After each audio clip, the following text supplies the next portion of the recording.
Glória a Deus, gente. Sejam bem-vindos a mais uma aula.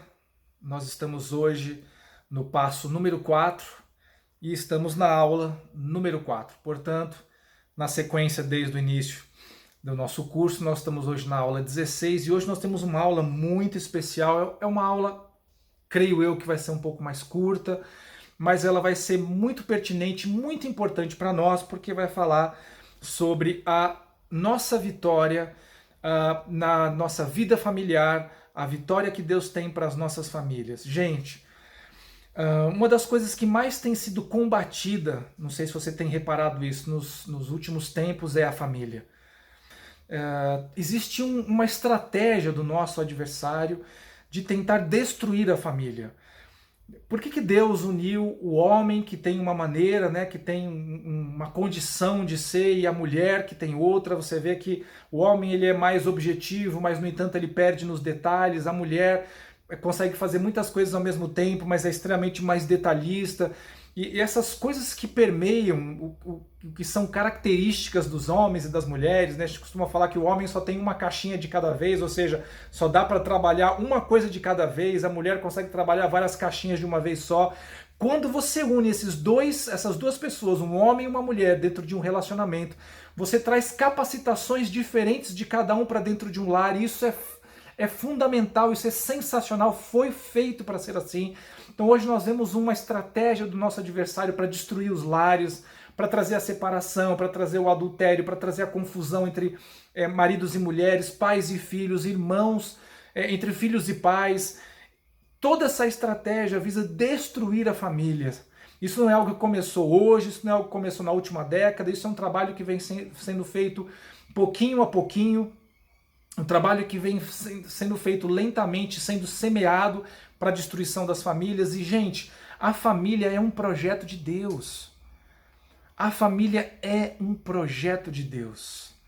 É algo muito especial da parte do Senhor.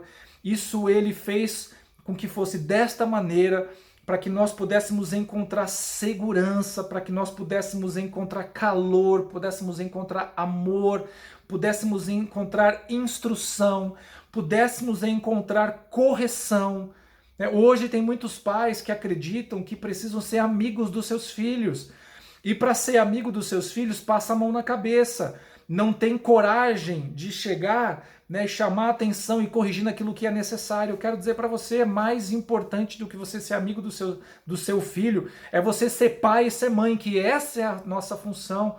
E para os filhos, nós temos esse entendimento de submissão à autoridade. A primeira autoridade que nós conhecemos são os nossos pais. Então, e só para vocês verem, é só uma pincelada rápida de como as coisas hoje estão confusas no que concerne a família, gente. E é numa família bem embasada, é numa família que está estruturada diante do Senhor, é uma família que é cheia do Espírito Santo, que acontecem coisas tremendas. Eu não estou falando com isso que famílias bem estruturadas não passem por problemas, não passem lutas, não passem perdas. Isso acontece. Mas é mais fácil num ambiente de segurança, de unidade, você encontrar respaldo do que num ambiente que está confuso, que tem guerra, que tem problemas. Então, a família é um sonho de Deus. Eu queria dar alguns versículos para a gente começar, antes de eu entrar no texto especificamente, que é o texto dessa noite, para nós falarmos sobre o sonho da família, que é o sonho de Deus. Eu queria dar um texto que está lá no livro de João, capítulo 1, versículos 11 e 12, que diz assim: Veio para o que era seu, mas os seus não o receberam. Então, quem está falando aqui? Jesus. Jesus veio para os seus, mas aqueles que eram dele, ou seja, aqueles que deveriam ser os próximos, aqueles que deveriam estar esperando por ele, não o receberam. Contudo, aos que o receberam, ou seja, todos os demais que receberam ele como filho de Deus, aos que creram no seu nome, deu-lhes o direito de se tornarem filhos de Deus. Então aqui a gente já tem uma separação entre criatura e filho, ok?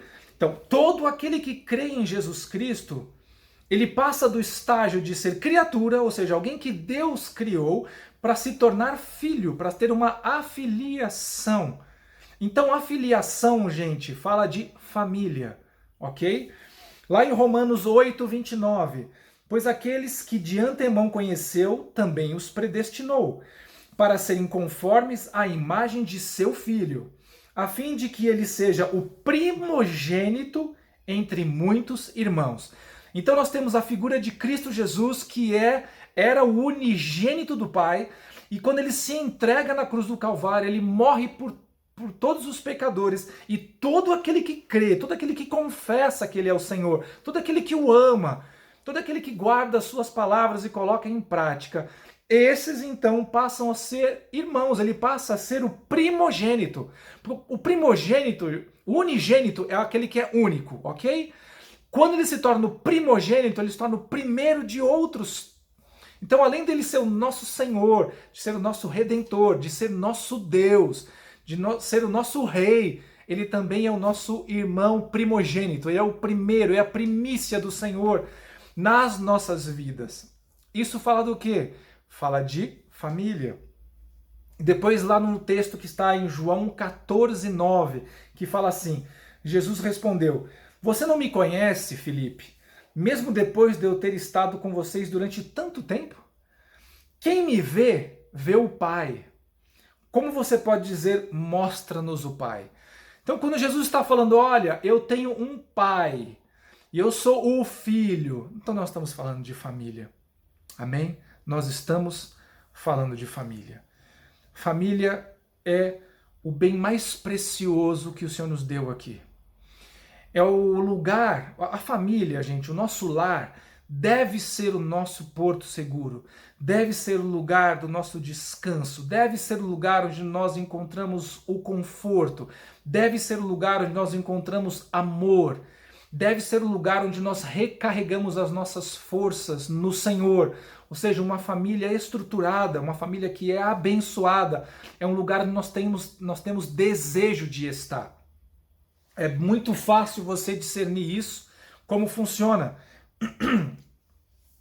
Você vê às vezes maridos ou esposas ou filhos que fazem qualquer programa para não ter que voltar logo para casa. Porque estar em qualquer outro lugar é melhor que a sua própria casa. Aí nós temos um problema. Gente, quando eu dar o meu horário no escritório, a coisa que eu mais quero é vir embora para minha casa. Eu quero encontrar minha esposa, eu quero estar no meu lar. Não tem outro lugar que eu me sinta melhor, não tem outro lugar que eu deseje estar. Eu abro mão de qualquer coisa. Eu quero estar com a minha família. Não quero dizer com isso que a gente se isola, não sai, não fala mais com ninguém. Mas é no meu lar que eu encontro a segurança, é no meu lar que eu encontro o conforto. E não que no meu lar seja perfeito, não que no meu lar a gente não tenha problemas.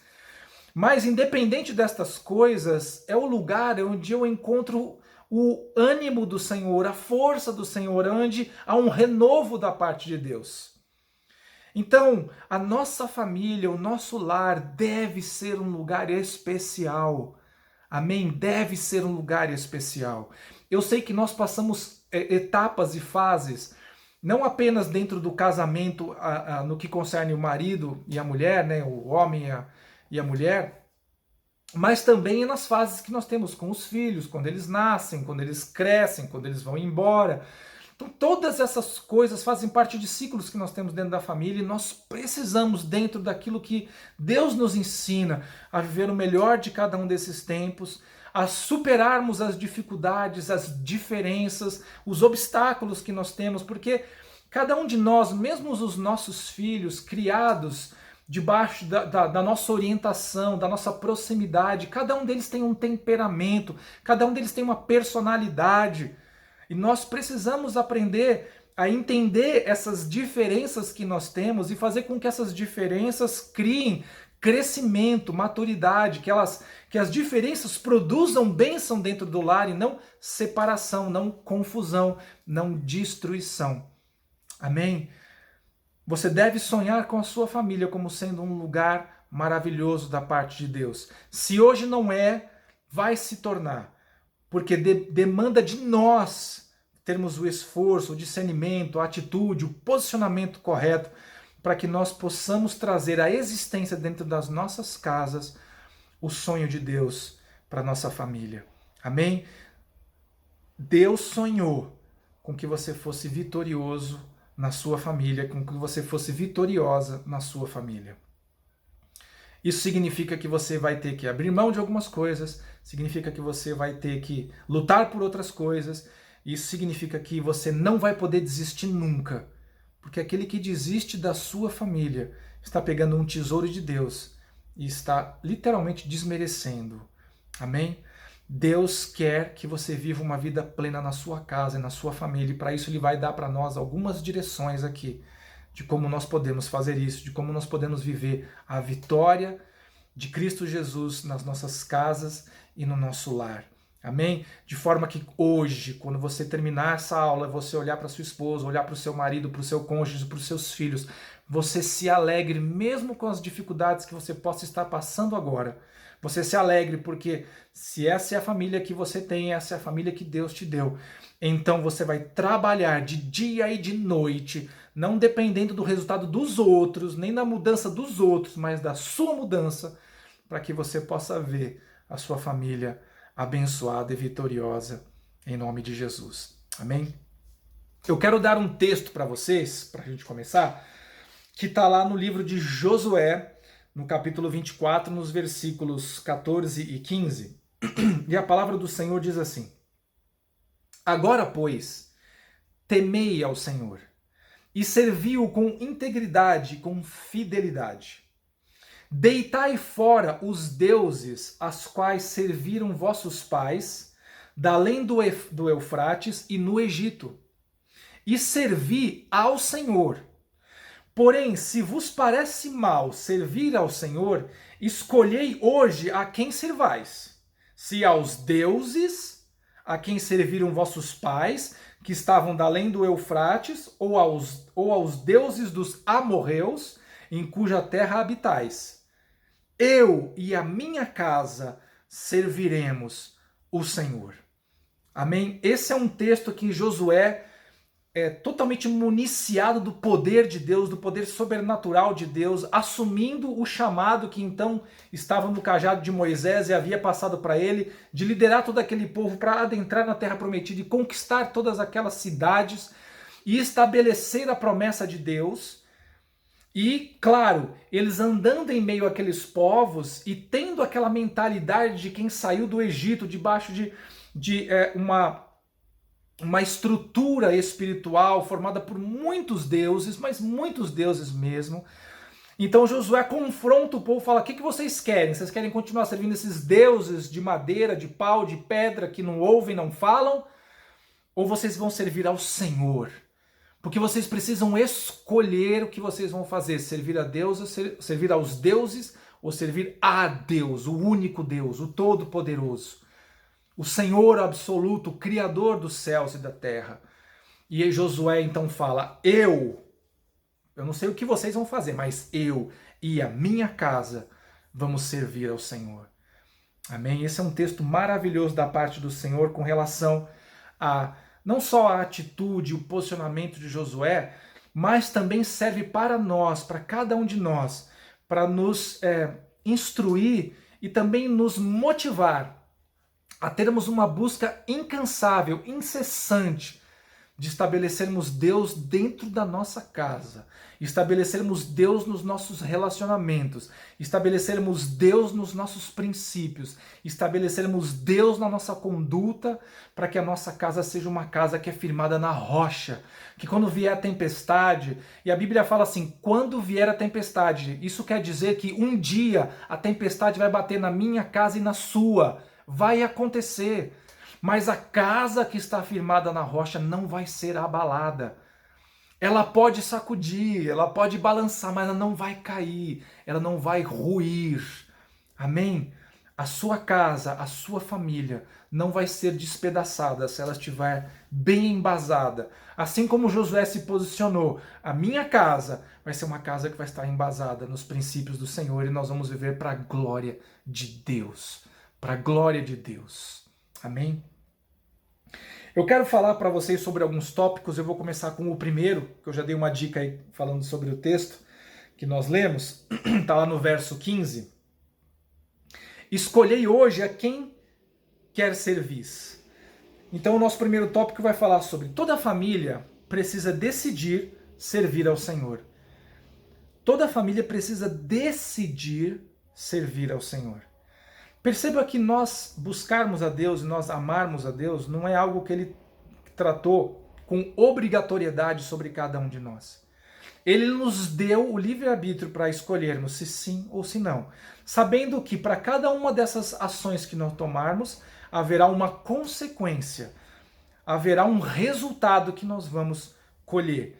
Então, o problema de hoje das famílias é que muitas pessoas, e mesmo dentro da igreja, não compreendem a necessidade ou não compreendem o que é de fato servir a Deus, o que é de fato buscar a Deus, e olham para certas condições que acontecem nas suas casas, tendo aquilo como normal. E eu volto a repetir para vocês, da estratégia que o nosso adversário tem para destruir as nossas famílias, uma delas, ele procura fazer com que as coisas ruins que acontecem nas famílias se tornem normais. Você passa a olhar por certas condições e fala, mas isso aí é normal, tá? Isso já aconteceu numa outra geração, agora se repetiu comigo, isso aí deve acontecer com meus filhos também. Você começa a achar que essas coisas são normais. Eu vou citar algumas coisas: separação, morte precoce ou morte violenta, problemas financeiros graves, distúrbios psicológicos intensos, né? Coisas como essa,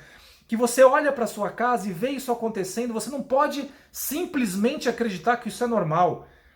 Veja, eu sei que eventualmente nós podemos passar por problemas financeiros, reveses financeiros, ocasionados eventualmente em etapas da nossa vida, ok? Mas tem pessoas que vão à bancarrota e nunca mais se recuperam, destruição total. Assim como também, né, essas pessoas que vêm, os meus pais se separaram, então eu também me separei, os meus filhos vão se separar também. Nós não podemos, gente, olhar para essas coisas e simplesmente achar que elas são normais. Nós precisamos ser o ponto de contato da luta espiritual para vencer isso.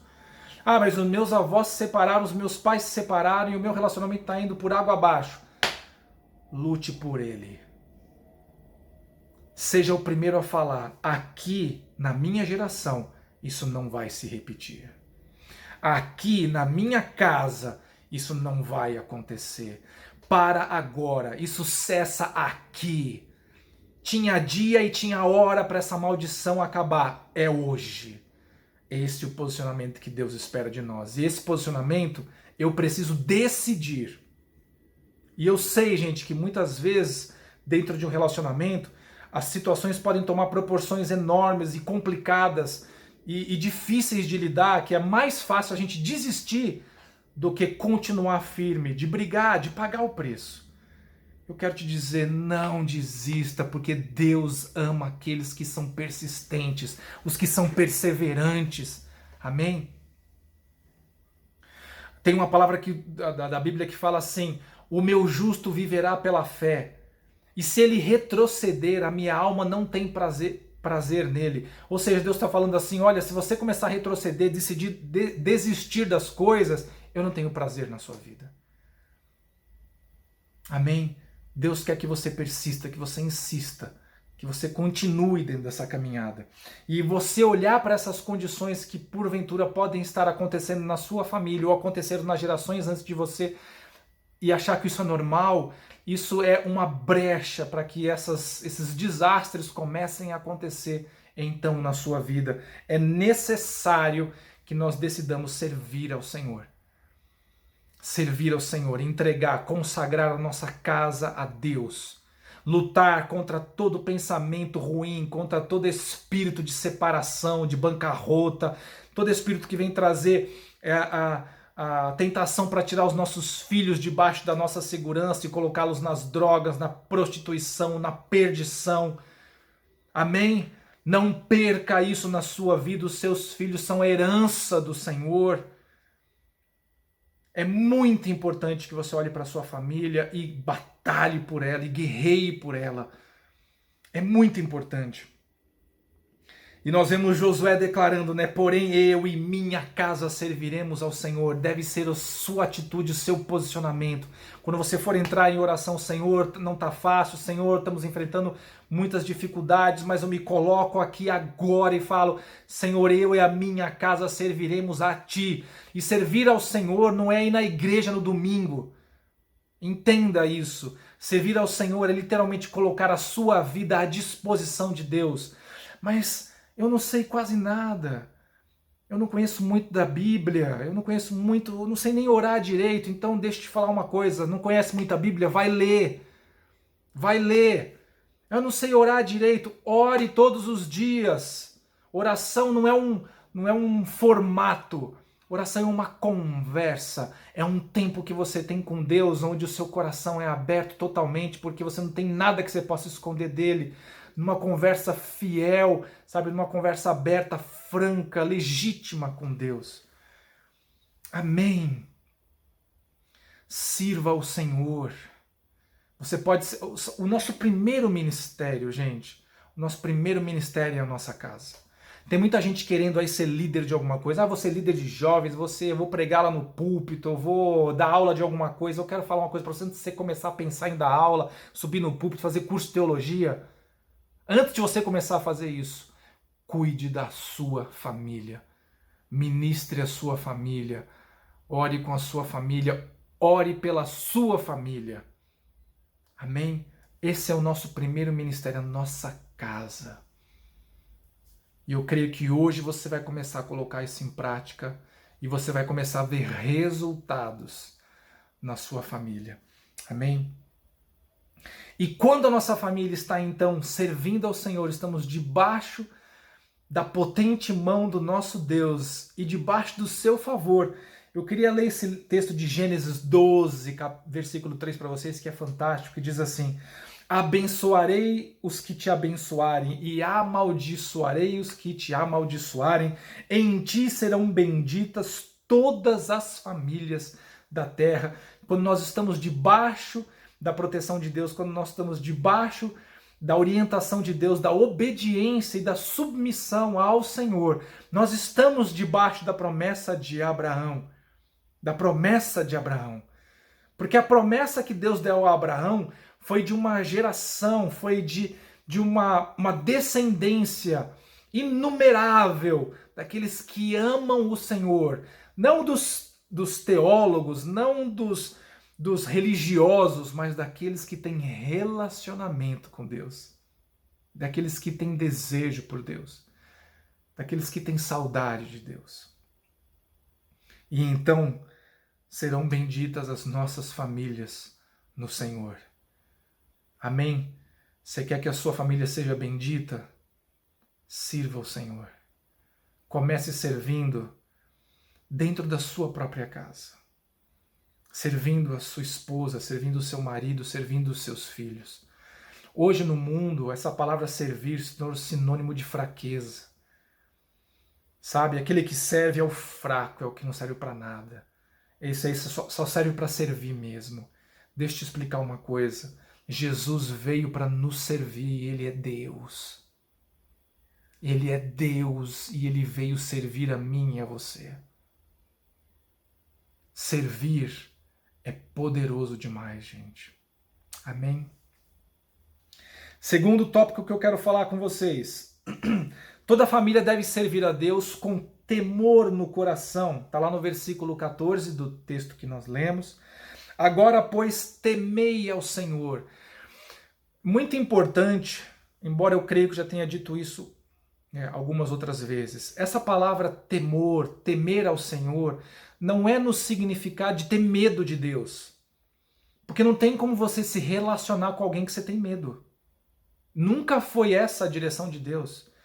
Temor aqui fala de reverência, fala de obediência, fala de respeito.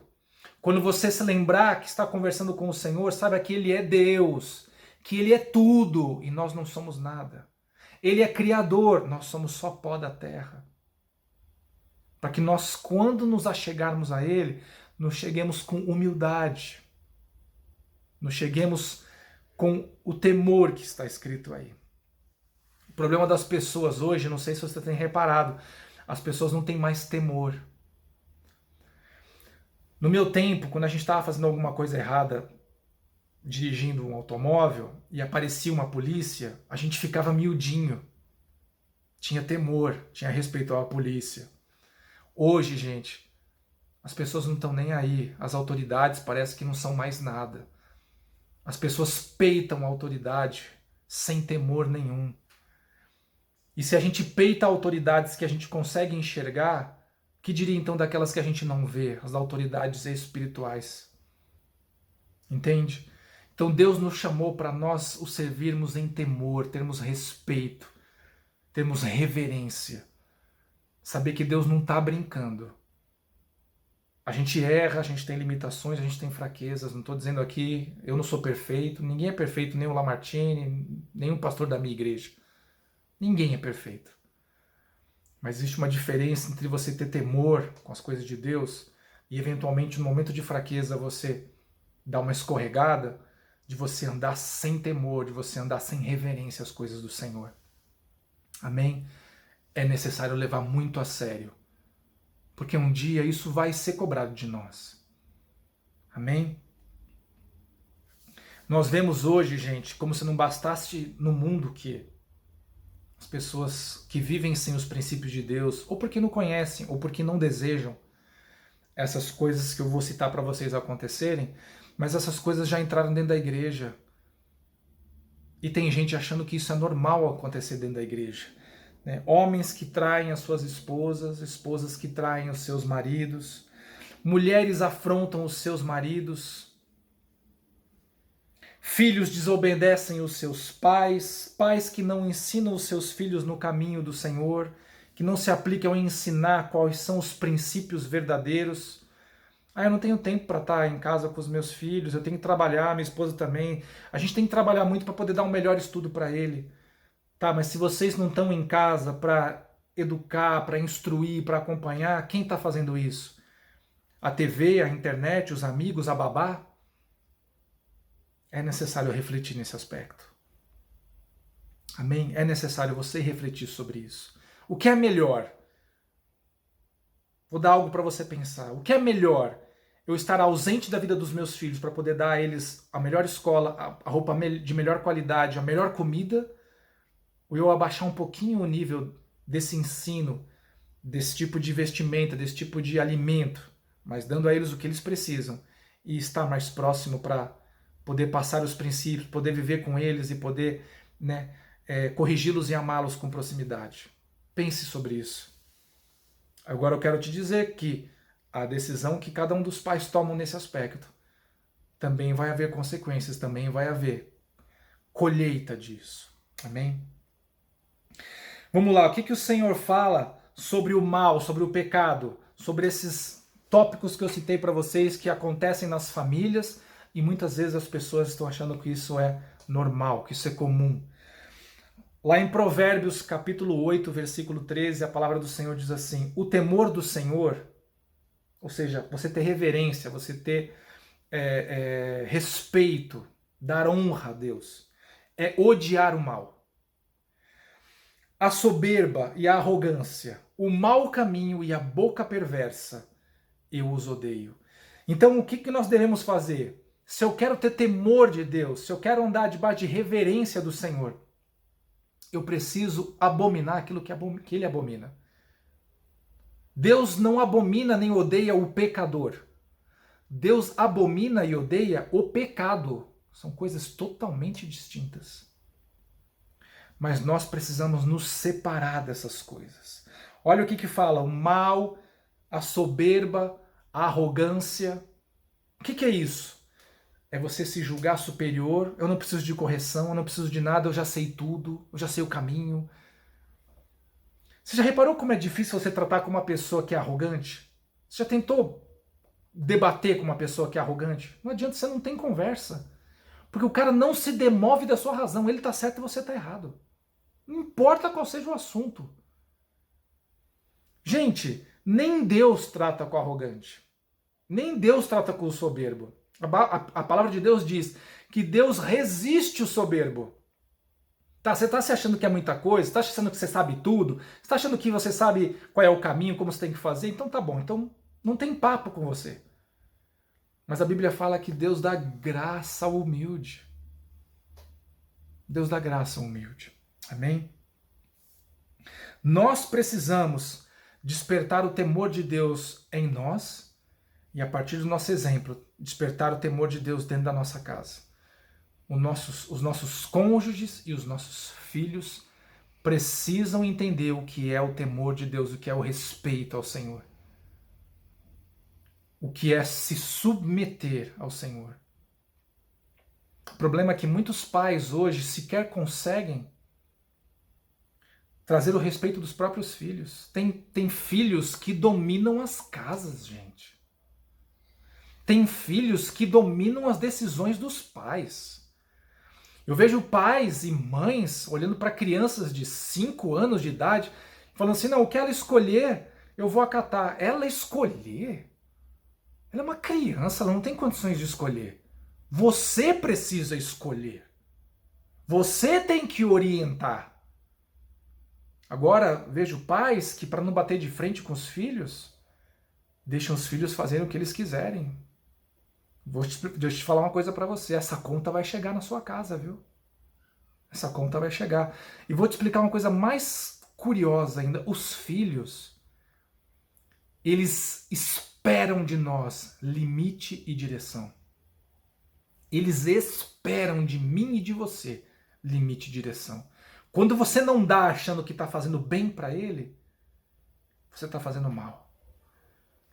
E se ele não tem temor à sua autoridade dentro de casa, porque o que você fala os seus filhos nem obedecem mais, que dirá ter temor de Deus?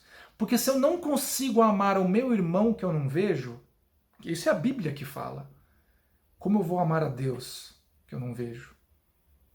Então, se os nossos filhos não conseguem ter temor da nossa autoridade como pais, e eles nos veem, como vão ter temor de Deus que não vê? E, gente, é muito importante a gente discernir autoridade, né, com ser ditatorial, com ser violento, que não é nada disso que eu estou falando. Só que é necessário pôr limites, ensinar princípios e exigir que esses princípios sejam colocados em prática. E começa de nós, tendo temor, tendo reverência e tendo submissão diante das direções das leis e dos princípios de Deus. Amém? Depois eu quero falar para você sobre esse tópico, o terceiro tópico, que fala assim: toda família deve servir a Deus com integridade e com fidelidade. Esse texto foi tirado do nosso texto base, está no versículo 14 também, que diz assim: e servia a Deus com integridade e com fidelidade. Gente, quantas famílias prestam um culto social a Deus? O que é prestar um culto social? É literalmente você vai para a igreja, faz aquele papel de crente, senta lá, participa do louvor, canta aquelas canções que você gosta, já aquelas que você não gosta, você fica meio assim, às vezes canta, às vezes não canta. Ouve a palavra, levanta e vai embora. O pastor Daniel da nossa igreja, ele costuma dizer que esse é o crente 3 S's. Sentado, salvo e satisfeito. Deixa eu dizer para você, o cristão 3 S's, ele está muito próximo de apostatar. Porque ele não tem relacionamento com Deus, ele presta um culto social. Ele comparece como quem vai a um clube. Só que ele não tem vida de oração, só que ele não tem vida de princípio, só que ele não caminha com Deus, só que ele não guarda os valores dentro do seu coração e se esforça para colocar em prática. Porque às vezes algumas coisas são naturais e outras a gente tem que se esforçar, até que se torne natural. Até que seja normal dentro de nós fazer aquilo que é certo.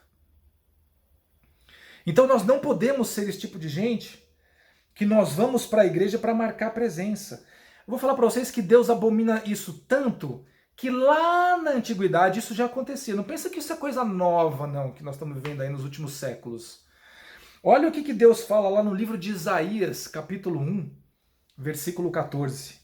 As vossas festas da lua nova e as vossas solenidades, a minha alma as aborrece. Já me são pesadas, estou cansados de as sofrer. Gente, essas festas que esse povo, né, o povo hebreu, viveu nesse tempo de Isaías e até anteriormente, quem havia instituído essas festas? Foi o próprio povo que decidiu, nós vamos criar algumas festas para louvar a Deus. Não, não foi o povo.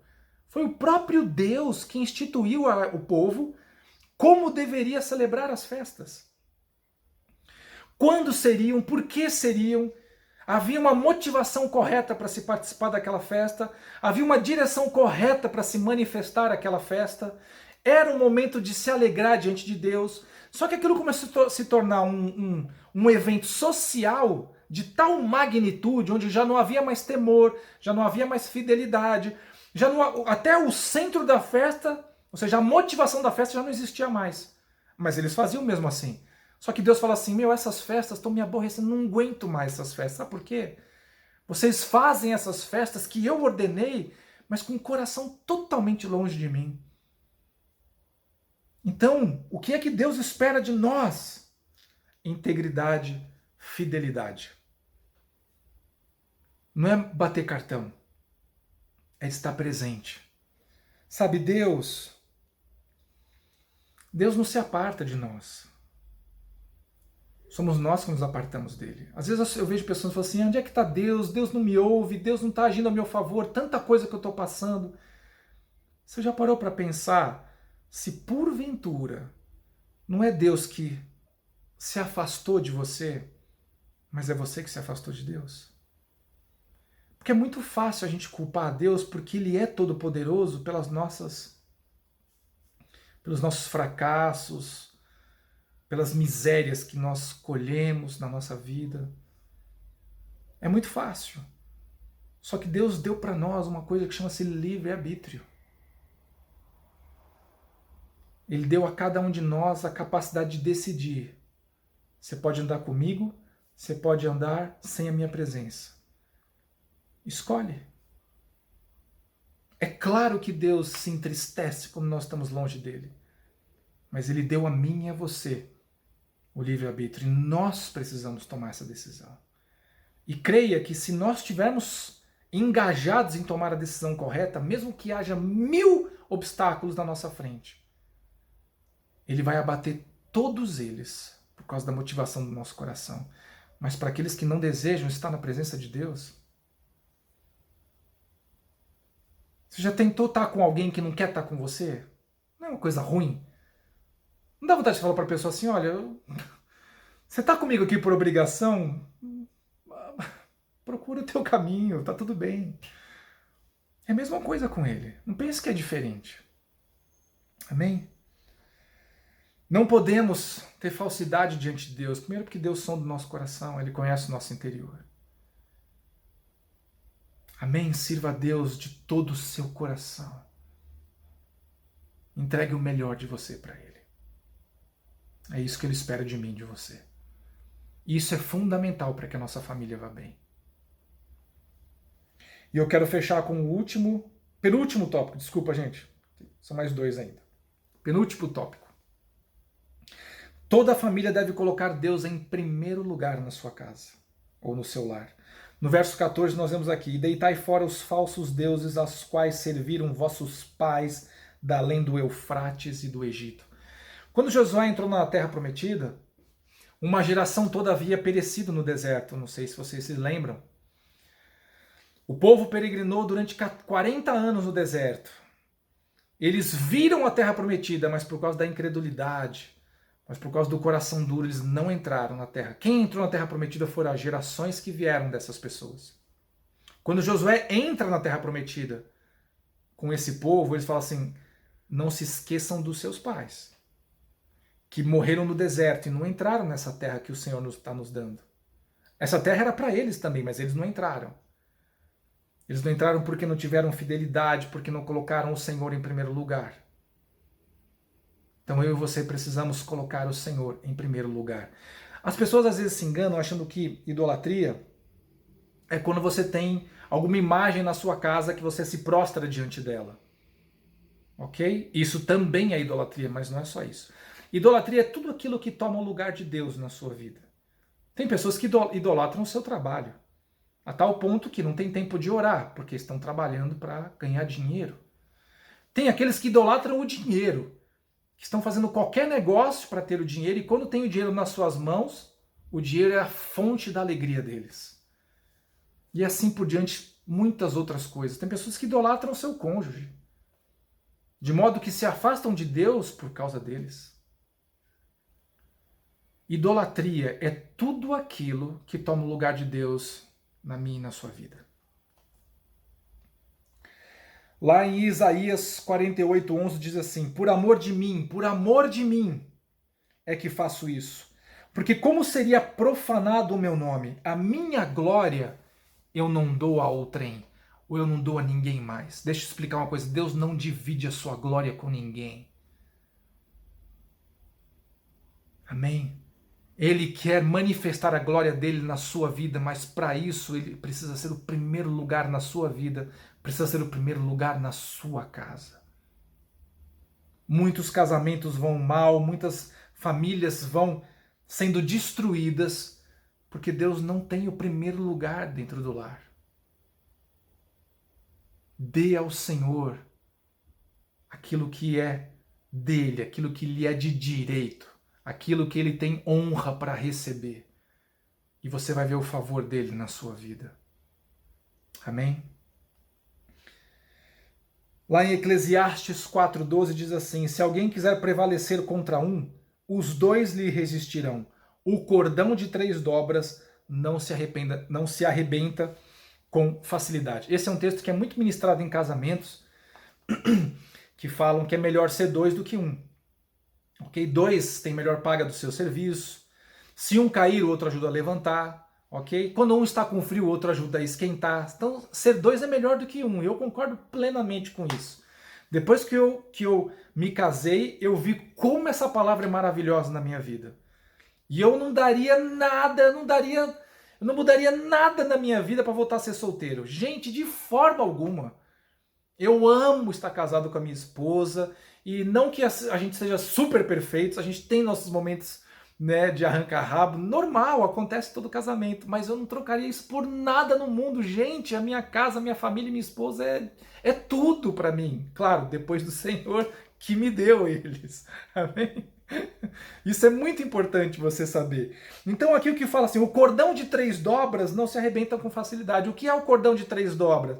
Aí nós já estamos falando de que não são apenas 2, mas tem um terceiro. Então quando Deus está na equação da nossa casa, da nossa família, do nosso casamento, então é muito mais difícil do negócio estourar. É muito mais difícil de se quebrar. É muito mais difícil de não dar certo.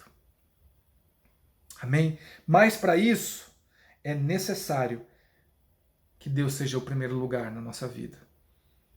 Que Deus seja o primeiro lugar na nossa casa. Isso significa dar a Ele o lugar de honra. Então a sua palavra é a lei aqui dentro. E nós não discutimos a lei. Nós aplicamos a lei. E quando eu falo a lei, gente, eu não estou falando da lei, a lei mosaica, a lei do Antigo Testamento, embora os princípios estão embasados em tudo aquilo que a lei nos traz. Mas hoje, debaixo da graça e debaixo do Espírito Santo, nós vemos a lei se cumprir em Cristo Jesus para que possa ser possível se cumprir em nós também. Então hoje eu posso amar o meu adversário, eu posso amar o meu inimigo. Não estou falando que é fácil. Às vezes eu ministro as pessoas da célula falando, gente, o meu compromisso com vocês é dizer a verdade e falar aquilo que de fato tem que ser feito. Eu nunca vou dizer para vocês que é fácil, mas também você não vai ouvir da minha boca que é impossível. Não é impossível, embora demande de nós esforço. Então, como é possível que eu consiga aplicar a lei do Senhor na minha vida, na minha casa?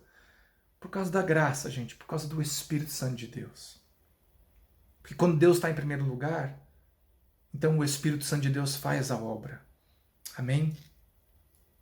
E eu quero fechar aqui nosso último tópico, que é como agir para os que ainda não conhecem a Deus. Eu não sei se você tem um caso como esse na sua casa, de ter alguém que ainda não entregou a sua vida para Jesus, alguém que não ama ainda a Deus, alguém que não teve uma experiência com Deus, alguém que não conhece a Deus. Eu posso contar para vocês, antes de entrar nos textos que a gente tem separado aqui na ministração, mas seria pertinente eu contar a minha história para vocês brevemente, porque a gente já está bastante adiantado, mas é pertinente porque foi uma história muito legal. Eu me converti primeiro que os meus pais. Nessa época, minha irmã já tinha casado, já tinha saído de casa, ela havia se convertido numa igreja batista bem tradicional, só que ela já não estava mais em casa, foi até um pastor que fez o casamento dela, mas assim, ela já não estava mais lá, ela tinha mudado para uma outra cidade, então o contato era mínimo e não houve essa possibilidade, talvez, dela trazer alguns desses princípios para dentro da vida dos meus pais. Então eu fui o primeiro a me converter e permanecer no lar. E quando eu me converti, eu tinha muitas coisas para mudar na minha vida, eu tinha muitas coisas que me incomodavam, muitas coisas que incomodavam o Espírito Santo que me incomodava. Então algumas coisas foram uma mudança radical, outras foram um processo. E dentre as coisas que foram radicais, os meus pais ficaram muito preocupados comigo, porque eu tinha uma maneira de viver, eu fazia as coisas de um jeito, né, errado. E de repente eu comecei a mudar esse jeito, comecei a ir para a igreja, comecei a frequentar grupo de jovens, comecei a ouvir louvor e tal, e eles ficaram preocupados. No primeiro momento eles acharam que o pastor tinha feito uma lavagem cerebral em mim, que o pastor tinha feito alguma coisa na minha cabeça, que eu tinha ficado maluco. Então eles estavam preocupados que eu estava passando por esse processo, quando na verdade eles deviam estar assim, meu Deus, que bênção, está acontecendo alguma coisa boa. Mas eles não conseguiam discernir isso naquele momento. Então eles achavam que eu estava ficando maluco. Então, uma vez, CDs de heavy metal, aquelas bandas que falam de morte, de demônio, dessas coisas, sabe? Que eu escutava muito esse tipo de música. E eu falei, não, eu tenho que quebrar essas coisas todas, vou jogar tudo fora. Mas eu fiquei pensando, se eu jogar fora, alguém pode pegar e escutar. Mas se eu não quero alguma coisa pra mim, como é que eu vou jogar no lixo alguma coisa que alguém pode pegar e escutar? Eu comecei a quebrar os CDs lá no meu quarto. E aí meu pai chegou lá e ficou, o que você tá fazendo? Que uma barulheira, né? Eu falei, eu tô quebrando meu CD. Ele falou, você ficou maluco, menino? Tá quebrando seus CDs? O que você tem na cabeça? Gente, muitas coisas que eu passei, meus pais, eu não tive... Claro, porque eu era recém-convertido, eu não tinha a sabedoria, o discernimento, né, de poder colocar de uma maneira melhor para eles, então acabava confrontando eles de uma maneira que eles olhavam para mim e falaram, você tá, pirou, agora esse menino pirou de vez, né? Teve uma vez que o meu pai precisou fazer uma negociação com um automóvel de casa, e ele falou assim, ó filho, como o meu carro ainda está financiado, eu queria fazer uma proposta para você de eu pegar o seu carro, eu vendo ele, troco naquele que eu preciso, assim que eu acabar de pagar o meu carro, é mais uns 2 ou 3 meses, aí a gente vende ele e compra um carro para você. Ah, e aí você todo naquela, não, amém, pai, glória a Deus, vamos fazer, vou te abençoar. Só que na hora de meu pai vender o carro, ele vendeu por um preço assim, vendeu muito barato. Eu falei, pai, como você deixou um negócio desse acontecer? Isso é tudo demônio. E aí meu pai assim, que demônio, menino, tá maluco? Que é isso que você tá falando? Então, às vezes a nossa maneira de colocar as coisas, nosso posicionamento acaba afastando as pessoas ao invés de atraí-las. E aí, gente, vem a graça de Deus e o Espírito Santo, e você começa a buscar o Senhor em oração. Senhor, o que está acontecendo? Eu não estou conseguindo fazer eles entender. Né? O Espírito Santo falou para mim assim, quem disse que é você que vai fazer eles entenderem? Então já começa daí. Quando você tem que escutar a voz de Deus, escutar um negócio desse, falar... E aí Deus falou assim, você precisa mostrar para eles aquilo que eu estou fazendo na sua vida. Você precisa demonstrar através das suas atitudes, mais do que das suas palavras, o que é que eu estou impactando na sua vida. E a partir daquele dia, o Espírito Santo me deu uma estratégia. Então normalmente eu chegava, eu trabalhava durante a semana, então eu chegava tarde e raramente os via durante a semana. E no final de semana, de sexta-feira à noite, eu ia para a igreja que tinha culto de libertação, sábado eu ia para os jovens e domingo eu estava no culto da celebração da família. Então eu não estava com eles. Então o Espírito Santo falou para mim assim, você precisa ter um tempo com eles. E aí esse tempo com eles foi interessante, porque às vezes as pessoas perguntam, mas ter um tempo assim é você, ó, vamos sentar para conversar, eu quero falar sobre a palavra de Deus com vocês. Não, não é nada de palavra de Deus, não. A estratégia foi muito simples. Sexta-feira foi instituído o dia da pizza. Então nós pedimos uma pizza, eu passava na videolocadora, pegava um filme. Filme cristão, Carlos? Não, filme de Hollywood, filme normal, lançamento. e nós tínhamos um tempo de assistir um filme juntos, comer a pizza e depois conversar. Coisa que a gente não estava fazendo. E a partir dessa iniciativa começou a se abrir uma brechinha para eu começar lentamente a mostrar aquilo que Deus estava fazendo na minha vida. E foi através disso, e claro, através de oração, jejum. Gente, eu fiz 40 dias de jejum e oração pela vida dos meus pais. E no final desse período, e juntando esse tempo da pizza também, do dia da pizza, a minha mãe se converteu 2 semanas depois que eu entreguei o jejum, meu pai foi se converter 3 meses depois. Hoje eles não estão indo na igreja por conta da idade, por conta da situação, da pandemia, mas eles são diáconos na igreja, eles servem o Senhor lá. Então, como que aconteceu isso? Como meus pais foram tocados? Não foi pelo meu muito falar. E olha que, gente, no começo eu falava, isso é tudo demônios, aí tá repreendido. Eles falavam assim, meu Deus, do que você está falando? Mas eu quero te dizer que Deus vai possibilitar que você mostre através das suas atitudes aquilo que você está passando na presença dele. Então eu falava muito palavrão, passei a não falar mais. Eu chegava tarde, chegava bêbado, passei a não mais passar por esse tipo de situação. Essas mudanças que eles foram vendo em mim é que foram impactando eles. Foram deixando eles assim, o que está acontecendo? Até que eles puderam ser, enfim, tocados pelo Espírito Santo. Hoje a aula que nós tínhamos para falar sobre isso, curiosamente Deus me deu um texto, eu falo para vocês que eu leio a Bíblia toda manhã e faço um devocional e medito sobre algum texto, né, para fazer a leitura anual da Bíblia, e o texto que era o texto de hoje mesmo, eu não escolhi esse texto, era o texto que estava na sequência. Olha que lindo que é esse texto. Está lá em 1 Pedro, capítulo 3, versículos 1 e 2, diz assim: do mesmo modo, mulheres, mas aqui mulheres não é apenas mulheres, isso serve para mulheres e serve para os homens também, tá? Do mesmo modo, mulheres, sujeitem-se aos seus maridos, a fim de que, se alguns deles não obedecem à palavra, sejam ganhos sem palavras, pelo procedimento de sua mulher, observando a conduta honesta e respeitosa de vocês. Quando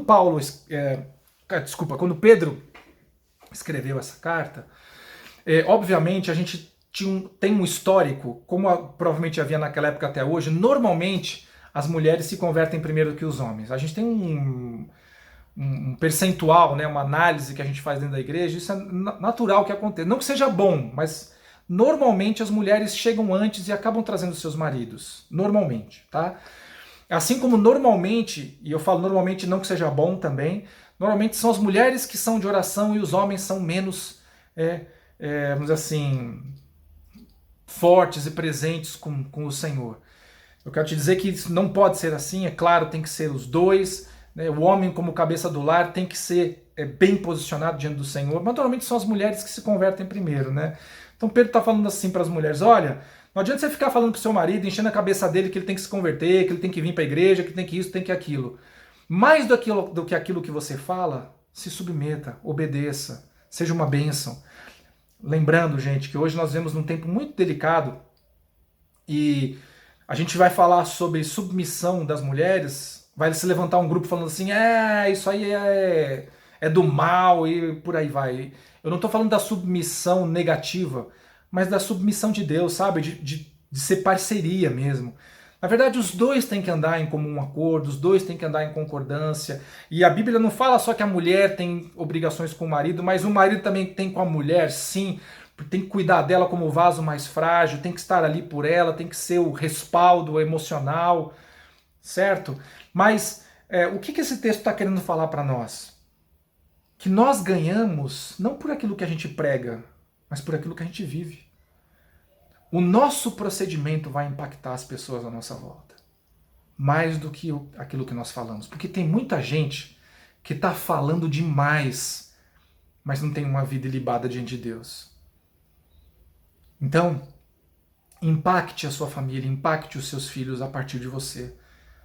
Quando os seus filhos virem você lendo a Bíblia todos os dias, talvez eles se sintam motivados a ler. Quando seus filhos verem que você ora todos os dias, talvez eles se sintam motivados a orar. Agora, quando você não faz isso e exige que eles façam, qual é a motivação que eles têm? Qual é o exemplo que eles têm? Amém? Deixa eu só fechar os textos aqui para a gente terminar a nossa aula de hoje.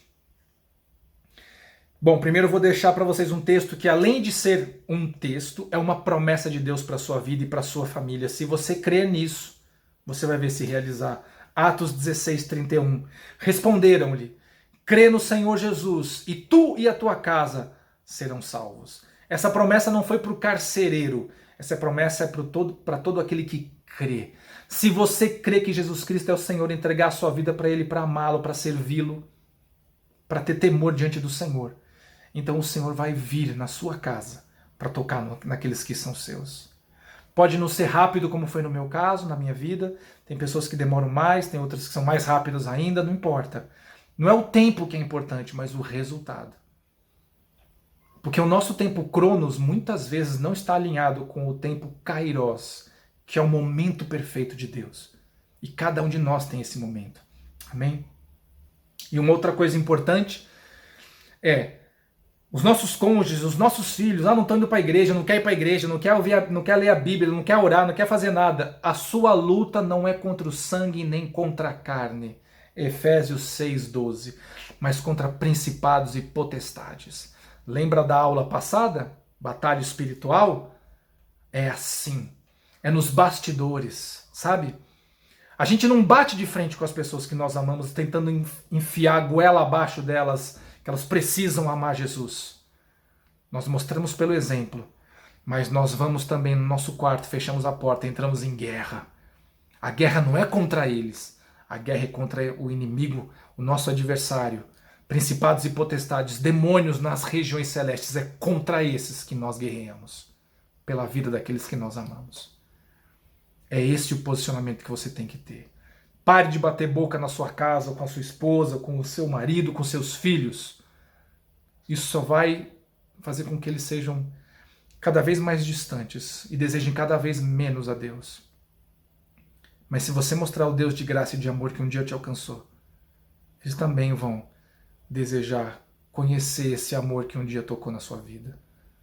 Amém?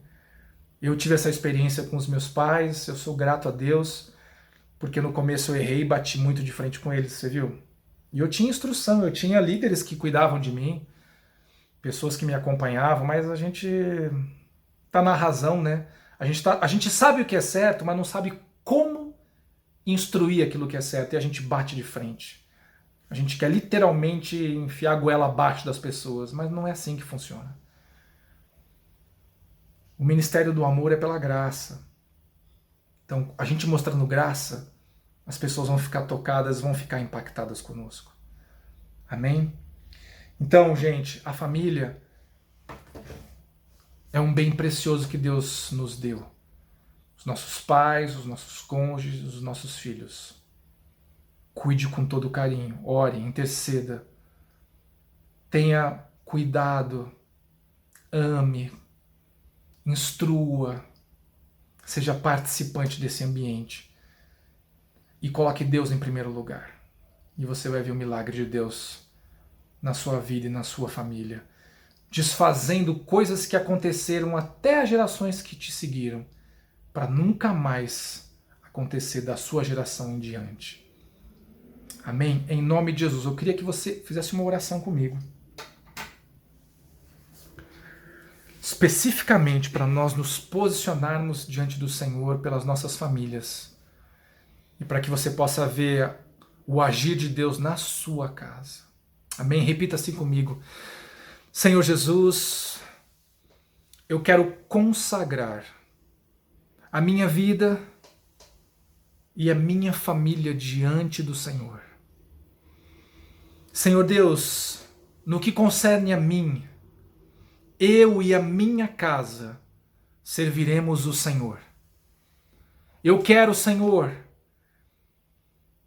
que a minha casa esteja completamente prostrada diante do Senhor. Quero declarar a nossa necessidade, a nossa submissão ao Senhor e aos teus princípios. Senhor, abençoa o meu lar. Toca, Senhor Deus, na minha família, trazendo cura, restauração, renovo, força, Senhor, em nome de Jesus. Que a tua bênção esteja sobre nós, desfazendo, quebrando, arrebentando, Senhor Deus, todo grilhão que o nosso adversário possa ter colocado. Toda e qualquer maldição que tenha nos acompanhado até aqui, Senhor, quebra agora em nome de Jesus. Mas restaura, Senhor, a minha família. Faz da minha família um porto seguro, um lugar de descanso, um lugar de renovo, um lugar de louvor, um lugar de adoração a Ti, Senhor, e somente a Ti. Eu te peço, meu Deus, para ver o sobrenatural, o milagre do Senhor na minha casa. Em nome de Jesus. Amém. Amém, gente. Deus abençoe. Que essa palavra possa tocar profundamente no seu coração.